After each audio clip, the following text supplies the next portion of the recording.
Modeling and Life Cycle Sustainability Assessment of Biomass Combined Heat and Power Systems.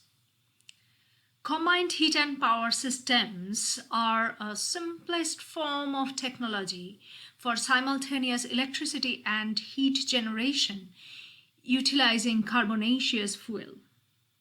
Biomass is a non-conflicting with food or feed production and land use greenhouse gas efficient fuel because carbon dioxide released from its combustion is sequestrated or captured during its growth. Therefore, biomass is a renewable carbon resource that can potentially displace fossil-based resources. Fossil-based resources are non-renewable resources, and therefore greenhouse gases emitted from utilization of fossil resources are going to cause environmental damages that are non-reversible. Henceforth, utilizing biomass is important for a sustainable Earth system. The simplest configuration to release biomass's energy content or calorific value in the form of steam, that is source of heat, and electricity includes biomass boiler followed by back pressure steam turbine. Biomass must contain less than 25%, preferably less than 10% moisture by mass for efficient combustion in the presence of compressed excess than stoichiometric amount of air in the boiler. The heat released from biomass combustion is utilized to transform by indirect contact boiler feed water into high pressure superheated steam generation in the boiler. High pressure superheated steam at and above 50 atmospheric pressure is expected to be generated. Inside the boiler, the temperature should be restricted to less than 1300 degrees centigrade to avoid any nitrogen oxide generation by the reaction between molar nitrogen and oxygen present in both air and biomass. This is because NOx causes urban smog, can also cause acidification, and there are various other environmental damages attached to NOx emissions. Thus, to restrict NOx generation, the combustion temperature in the boiler should be restricted to max 1300 degrees centigrade. This will allow superheated high pressure steam generation in the boiler. The exhaust gas or flue gas leaving the boiler from the combustion of biomass contains carbon dioxide, nitrogen primarily from air, and water as main constituents. A certain temperature pressure of the flue gas is maintained to release the gas to the atmosphere above the stack height. As noted, carbon dioxide released by the combustion of biomass is sequestrated or captured during the growth of the biomass, hence giving an overall carbon neutral performance. The high-pressure superheated steam is a source of heat and electricity. Electricity can be generated by expanding the steam through a back-pressure steam turbine attached to a generator. Steam can be extracted at any pressure, very high, high, medium, low, from the various extraction stages in the turbine according to the quality of the demand for heat. Figure 1 shows CHP schematic. In this configuration, low pressure steam at 105 degrees centigrade at 5 atmospheric pressure at 1 atmospheric pressure is extracted from the back pressure steam turbine, and the modeling equations are shown in the next page.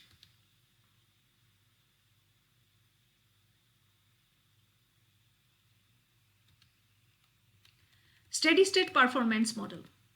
This section shows the equations to estimate biomass throughput to achieve a given electricity output and low pressure steam generation in the combined heat and power schematic. The biomass boiler based combined heat and power configuration has been simulated for 3 biomass analyses in Aspen Plus 8.8, and equations relating outputs in terms of inputs have been developed from the simulation results suitable for the web-based decision support platform Tesseract. The outputs from the model include the amount of steam generation, biomass throughput requirement to meet the electricity demand, and electricity and total energy efficiencies. This section also shows the analysis of environmental performance such as global warming potential impact using a life cycle assessment approach.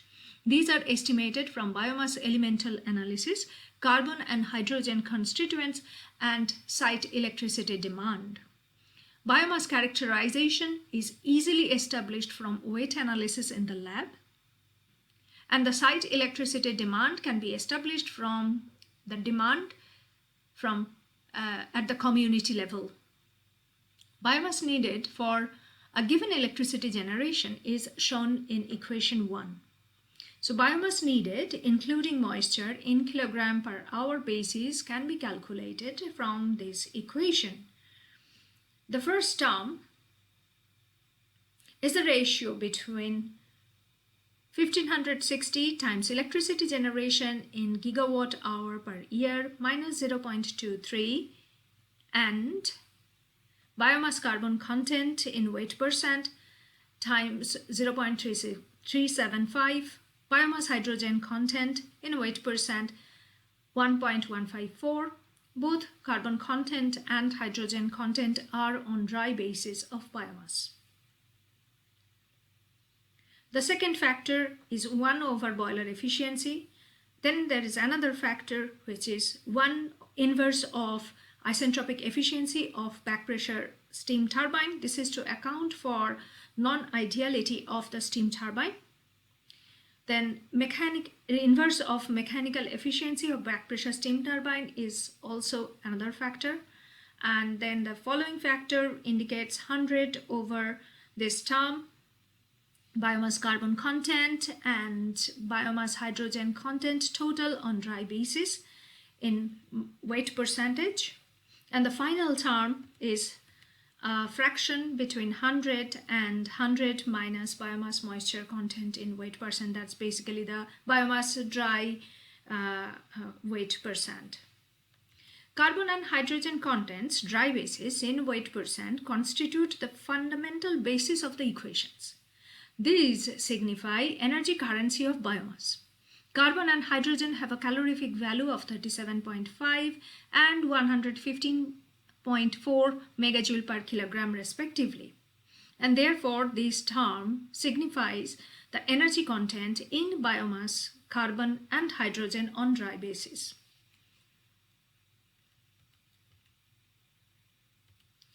This value is higher than the energy content or calorific value of the biomass because biomass also contains some inerts. This dependent variable is plotted against biomass plotted against electricity generation from back pressure steam turbine using the results of simulation in Aspen Plus 8.8 to obtain the first term on right side in equation 1. Adjustments were then needed due to the efficiencies such as boiler efficiency and isentropic and mechanical efficiency of the back pressure steam turbine to consider the presence of inert in the total biomass throughput, including moisture. So following this philosophy, you can change the boiler condition and the back pressure steam turbine condition and derive such equations to adapt to the situation. In this case, we have generated a case particularly suitable for Mexico, and this project is funded by the Newton Fund Impact Scheme of the British Council.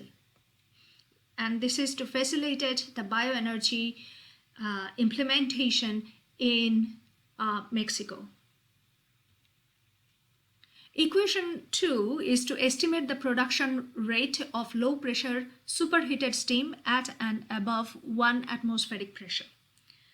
Steam generation at 105 degrees centigrade and at 1 atmospheric pressure, that is basically superheated low pressure steam generation at 1 atmospheric pressure in kilogram per hour, is derived from this equation, You can see that the first term is common as in equation 1, and also the efficiency terms are considered to account for the non-ideality, and then the numerator has another term that is a function of biomass carbon content and biomass hydrogen content. Once again, that signify the energy content in carbon and hydrogen part of biomass on dry basis is captured.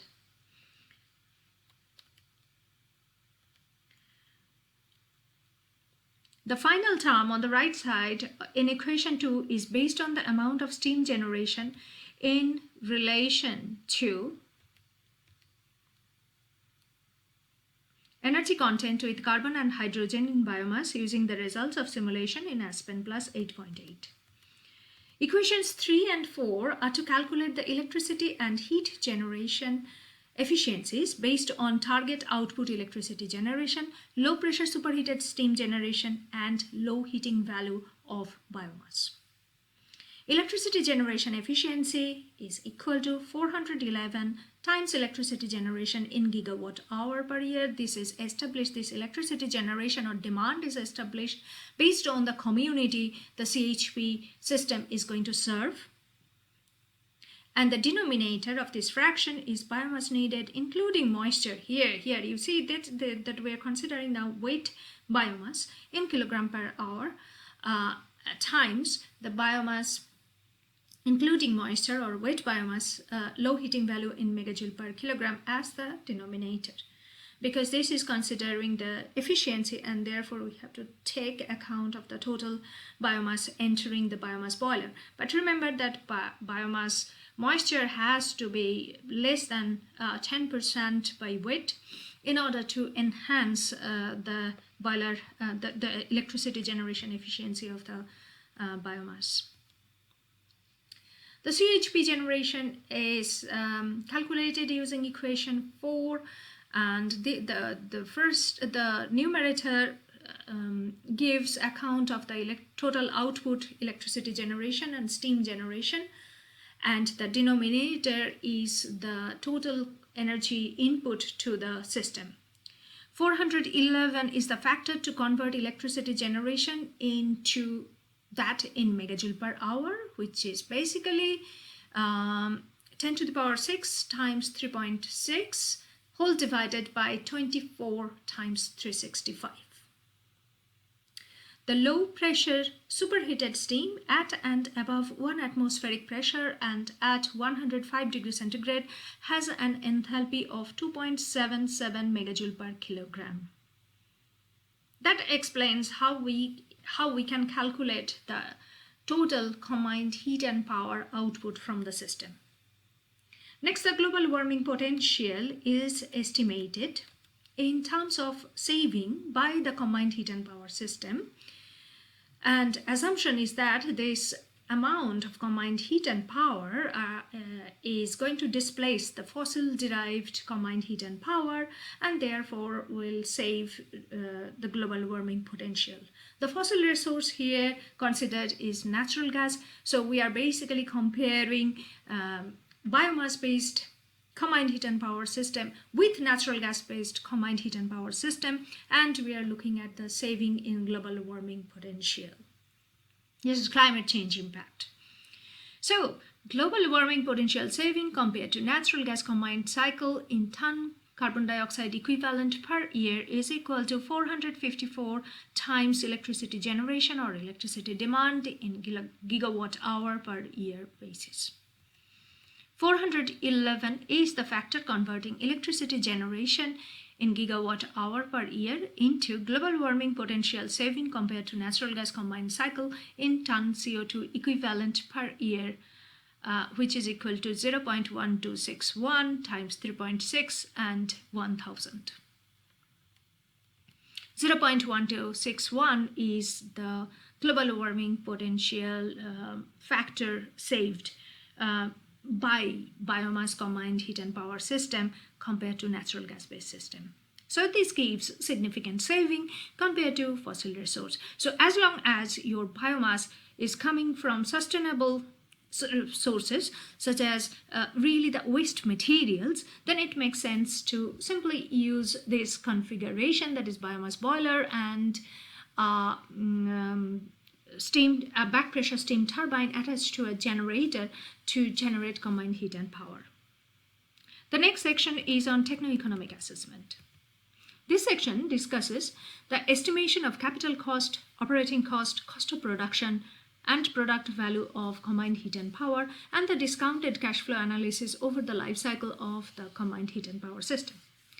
The capital cost is estimated using equation 6. In order to arrive at this equation, first the delivered cost of equipment is estimated by the summation of that of each component in the combined heat and power, that is boiler and the back pressure steam turbine and the steam system.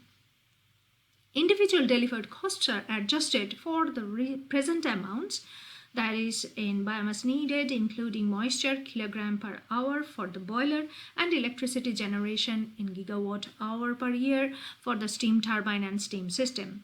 A Lang factor is then applied to estimate the total capital cost.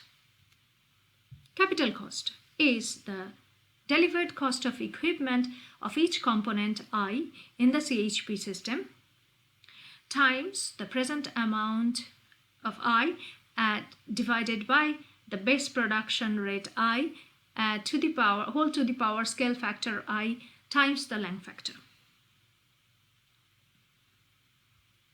The component I will include boiler, steam turbine and steam system. Base production rate I is the production rate in the same unit as the present amount for the known base size of the component I in the CHP system, and this value can be obtained from vendor. The scale factor I less than 1 is to capture the effect of economy of scale, that the cost effectiveness increases with increasing size of the unit. The net present value in a given year of the CHP operation is calculated using equation 7. That means net present value in year Y is equal to net present value in the previous year plus the ratio between product value subtracted by OPEX and CAPEX, and 1 plus internal rate of return whole to the power Y, or the year. Net present value at the year 0 is the capital investment. IRR is the internal rate of return in fraction. CAPEX is the annual capital charge in fraction applied to the capital cost. OPEX is the operating cost, the summation of the fixed operating cost dependent on the indirect annual capital cost and labor dependent fixed operating cost applied with a multiplier. That is explained in equation 9. The indirect annual capital cost is dependent on the delivered cost of equipment, equation 10. The labor dependent fixed operating cost is a function of biomass, weight biomass needed in kilogram per hour. And these are explained in the following equations. So equation 8 shows capital cost, total capital cost is equal to annual capital charge times capital cost. Operating cost is equal to A times fixed operating cost dependent on indirect annual capital cost times B plus labor dependent fixed operating cost, and fixed operating cost dependent on indirect annual capital cost is equal to capital cost divided by Lang factor times annual capital charge.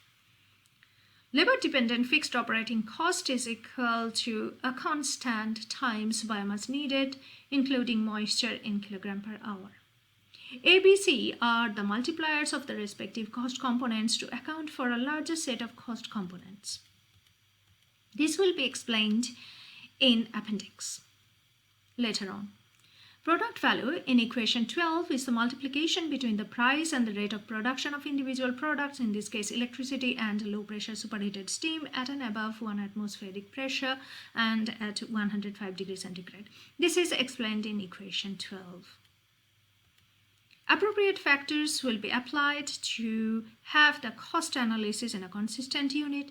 Equation 13 shows the cost of production of combined heat and power system, that is the total cost in the numerator whole divided by the total energy generation from the system. Now the case study. Table 1 shows a set of relevant input data for techno-economic and environmental performance analysis of the combined heat and power system. The input variables include biomass moisture content, for example, at 15 weight %, and the range could be varying between 0 and 25. Biomass carbon content on dry basis could be 52, the base value, and the range varying between 51.5 and 53.5%. For hydrogen content on dry basis, in weight %, the base value is 6% and the range varying between 5.5 and 6.5%. Biomass including moisture, low heating value in megajoule per kilogram is 17.87 as the base value and the range varying between 17 and 20. Boiler efficiency is 0.85 base value, whereas the range is 0.7 to 1, and that is assumed for isentropic efficiency of back pressure steam turbine as well as mechanical efficiency of back pressure steam turbine, and the corresponding base values are 0.85 and 0.9 respectively.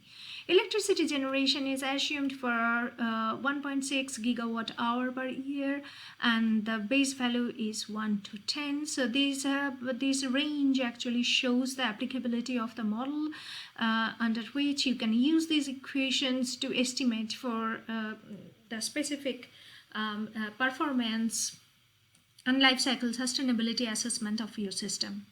Lang factor could be varying between 1 to 5, annual capital charge varying between 0.05 and 0.15, and internal rate of return varying in the same range as well. Electricity price euro per kilowatt hour, the range is 0.05 and 0.15. Steam price in euro per ton is 20 to 25. And biomass cost is in euro per ton is 0 to 100, and the base value assumed is 40. Equations 1 and 4 are then applied to estimate the biomass throughput, steam generation, and efficiencies for the given electricity generation in gigawatt hour per year of 1.6, shown as follows. Figure 2 shows the estimated values of biomass needed, including moisture in kilogram per hour and steam generation at 105 degrees centigrade in kilogram per hour using the input variables in table 1 in equations 1 and 2. So here this plot gives the estimate of biomass needed to generate 1.6 gigawatt hour per year electricity. The amount is 296 kilogram per hour, and the steam generated associated with 1.6 gigawatt hour per year of electricity generation is 1 ton, approximately 1 ton per hour. Figure 3 now shows the estimates of electricity generation efficiency and CHP generation efficiency using equations 3 and 4 based on the base values shown in table 1. So the electricity generation, as you can see, electricity generation efficiency is 0.125, but if you take account of heat generation efficiency, then the total combined heat and power generation efficiency is approximately 0.7 or 70%, which is a very good performance using the system. The global warming potential saving can also be estimated using the equation given compared to natural gas combined cycle. And this is shown in figure 4.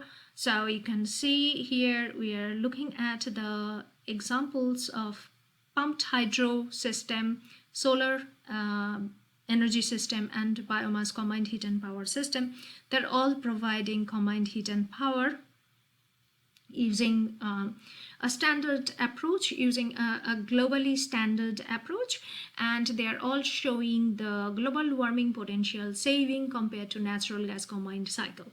So pumped hydro gives the least amongst the three, then followed by solar, and then biomass gives the highest saving compared to natural gas power, natural gas combined cycle system. And the value is 729 ton carbon dioxide equivalent per year. There are also other renewable energy systems such as hydroelectric systems, wind electricity, nuclear, and so on.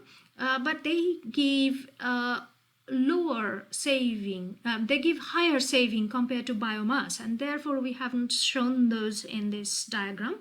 So only we are comparing against those that are worse than biomass. So it shows that the biomass is better off than the solar energy system and the pumped hydro system.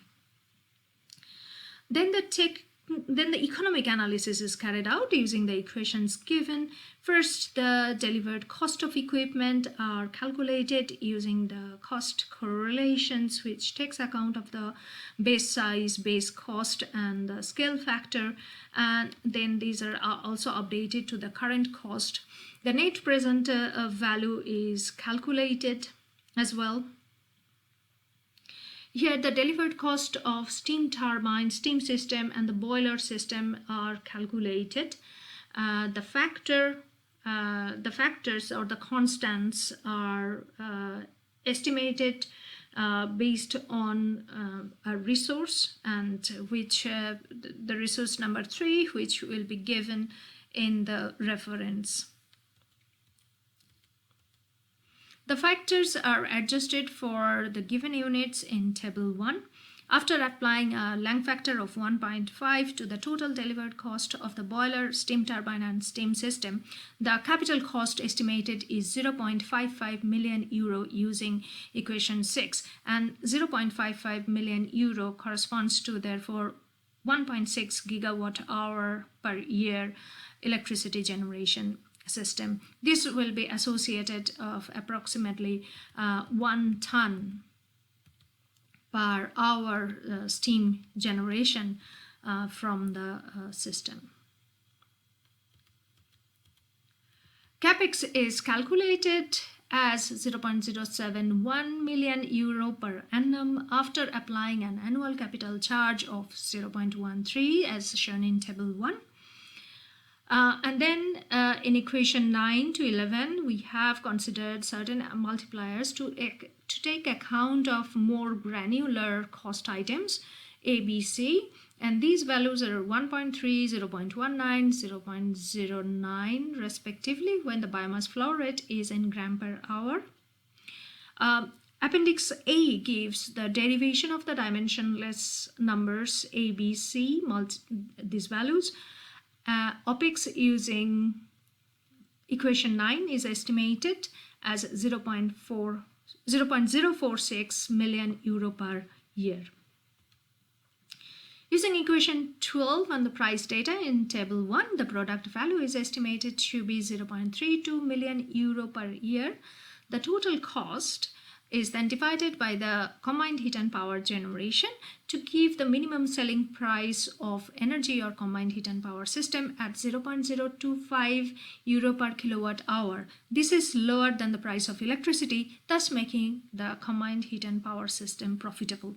And it just demonstrates that with the right configuration, you can actually hit the target cost of production of the product in order to make a profitable system. Furthermore, life cycle sustainability assessment should also include other environmental indicators as well as social indicators. So in environmental impact assessment categories, therefore, acidification, urban smog, eutrophication, and fossil resource depletion potentials are also estimated using life cycle assessment approach. Their units and life cycle impact assessment methodologies applied are shown as follows. Acidification potential, mass unit of sulfur dioxide equivalent per year or per unit combined heat and power generated using the CML life cycle impact assessment method. Urban smog potential is given in mass unit of non-methane volatile organic compound equivalent per year or per unit combined heat and power generated using the ILCD or the recipe method. Eutrophication potential is in mass unit of phosphate equivalent per year or per unit CHP generated using the CML method, and fossil resource depletion potential is estimated in gigajoule per year or per unit CHP generated using any life cycle impact assessment method. Biomass combined heat and power system shows performance improvement in global warming potential compared to solar, pumped hydro and natural gas, and hence for biomass, solar, pumped hydro and natural gas based energy systems, acidification, urban smog, eutrophication and fossil resource depletion potentials are analyzed in the Tesseract platform. Table 2 shows the life cycle impact per unit electricity generation from the various systems in the various categories. So life cycle impact categories are acidification, urban smog, eutrophication and fossil resource depletion potential. Acidification is a regional impact and this is an atmospheric impact. Urban smog is a local impact that happens at the city level, and this is another atmospheric impact that causes breathing difficulties, asthma, etc. Eutrophication potential is an aquatic impact potential, and fossil resource depletion is under the resource depletion category.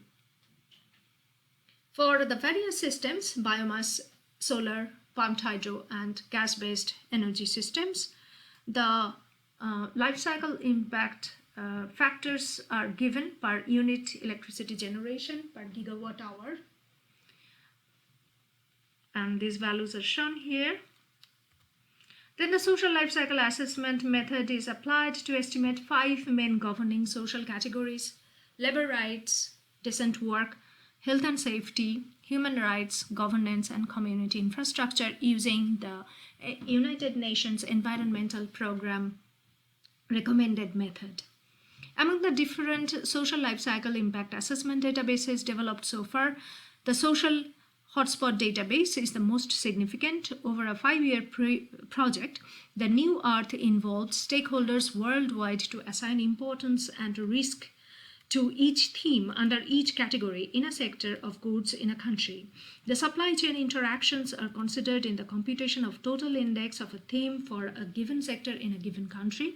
In constructing the SHDB, the team combined the Global Trade Analysis Project data on import-export of goods between countries and social risk characterization data from stakeholders to calculate social attributional risk of products in 2 ways: countries of origin and life cycle approaches.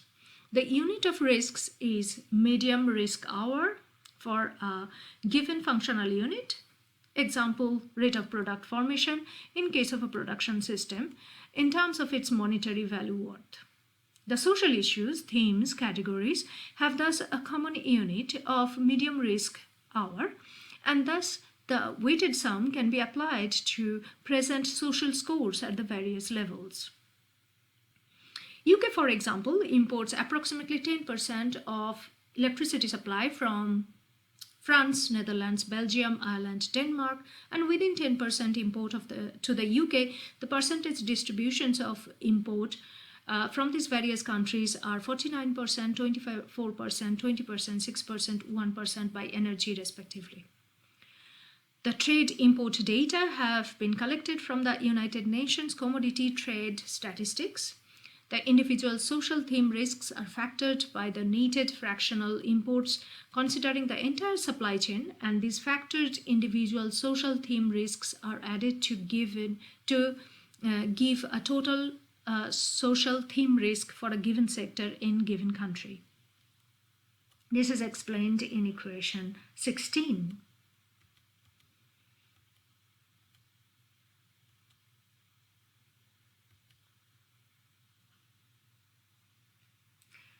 Using these data and correlations, you can prove that 100% self-generation case or no import by actually exploiting biomass energy system, it is possible to avoid the different social risks. So we can actually save in medium risk hour basis the different social categories using the country of origin approach, and this is explained, illustrated on the Tesseract platform. So you must visit the Tesseract platform to understand the sensitivity analysis in the various categories: social, economic, environmental, and of course performance analysis. The references, the first reference is really very important, especially I would recommend going through chapter 4 and 5 for life cycle assessment, chapter 2 for economic assessment, because these are really the fundamental basis for calculations.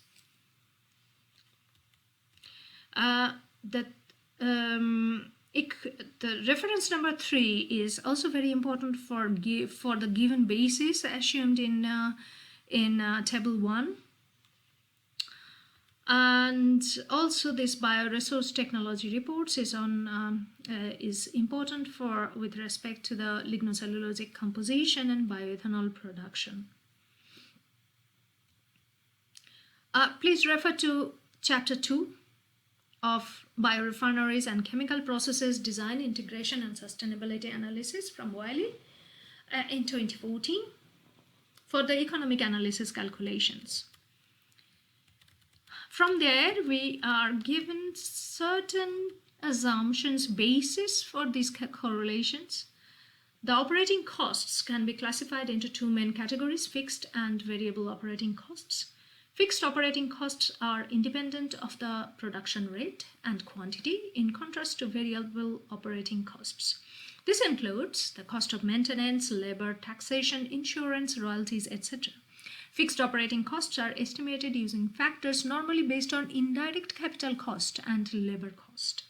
Other costs, such as cost of research and development, sales expenses, and general overheads, are added as percentage to obtain the total operating cost. Thus, the value of A in equation 9 is 1.3, and the accounting of these cost items is shown in equation A1. Cost of research and development plus cost of sales and expenses plus cost of general overheads is 30% of direct production cost, and the direct production cost is the summation of the fixed operating and variable operating costs. The indirect capital cost is 1.26 times the delivered cost of equipment, which was explained in the main text how to calculate, and this was shown for solid fluid processing system. The indirect capital cost includes the following cost items: engineering and supervision, construction expenses, legal expenses, contractor fees and contingency. Furthermore, the fixed operating cost dependent on indirect capital cost is 0.15 times the indirect capital cost. The fixed operating cost dependent on indirect capital cost includes the following cost items: maintenance, capital charges, insurance, local taxes, and royalties. Thus, the value of B in equation 9 is 1.26 times 0.15, giving 0.19. The fixed operating cost dependent on personnel cost is 1.9 times the personnel cost. The fixed operating cost dependent on the personnel cost includes the following cost items: labor, laboratory supervision, and plant overheads. The personnel cost is $52,033 per ton per hour throughput. €1 is assumed to be 0.9 times $1, and thus the value of C in equation 13 is 1.9 times 0.9 times 52,033 whole divided by 10 to the power 6, giving 0.09. So the conclusion: you must watch tesseract.web.app/sustainability/chp to see how to do the modeling of technical system, economic, and environmental and social impact savings by combined heat and power system using biomass. This is a new addition to the Tesseract platform directly generated from the Newton Fund Impact Scheme of the British Council in collaboration with Mexico. Combined heat and power systems are a technology for simultaneous electricity and heat generation utilizing carbonaceous fuel. Biomass is a non-conflicting with food or feed production and land use greenhouse gas efficient fuel because carbon dioxide released from its combustion is sequestrated or captured during its growth.